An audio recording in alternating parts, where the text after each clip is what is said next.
Hello everyone, welcome back. Did you get a chance to read the article Unrest in Indonesia? It described major protests that spread across 32 of 38 provinces, sparked by anger over lawmakers' privileges, inequality, and economic hardship. The demonstrations recalled memories of Indonesia's reformasi movement, with students and women playing key roles.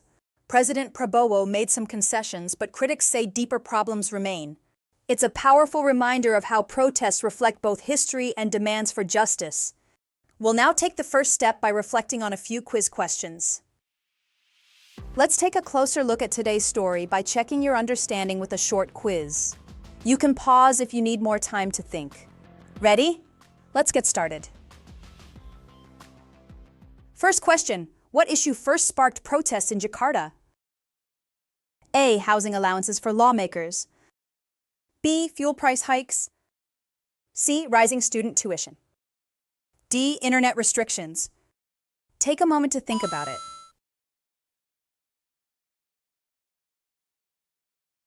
The correct answer is A. This issue symbolized inequality and government arrogance, leading protests to mushroom nationwide. Number 2. Who has taken especially visible leadership in these protests? A. University professors. B. Police officers.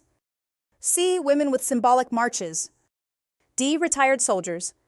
Consider your answer carefully.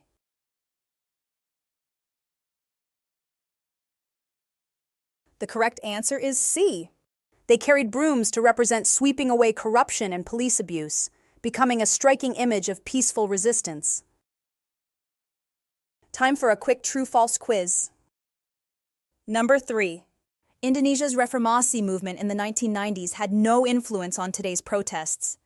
Think about your response. The answer is false. The reformasi movement, which toppled Suharto, still inspires activists and students who now demand accountability and justice. Number 4. President Prabowo's actions have fully resolved the protesters' concerns. Reflect on your answer.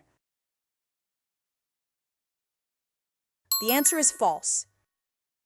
While perks were suspended and the cabinet reshuffled, critics argue deeper problems like inequality and transparency remain. Having explored the article through these questions, let's now engage in a discussion to delve deeper into the themes presented. Consider the following question and share your thoughts. Here's a question for you. Looking ahead, do you think protests in Indonesia will lead to lasting change, or do you think things will return to normal? That's a very important question for understanding social change. What's your opinion?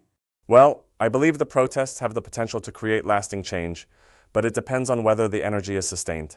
Historically, Indonesian students have often been the driving force of reform. If they continue to organize, and if women and grassroots groups remain visible, pressure on the government will grow. But if momentum fades, there's a real risk of sliding back to the status quo.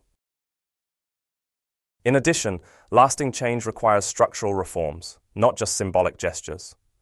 Economic justice must be addressed, especially wages and opportunities for young people. Finally, the government's response will determine the outcome. Real transparency and accountability could transform unrest into progress. Thank you for your thoughtful attention today. The protests in Indonesia highlight the tension between hope for reform and the pull of old habits. As you reflect, ask yourself, what does it take for social movements to truly reshape a nation's future? See you next time!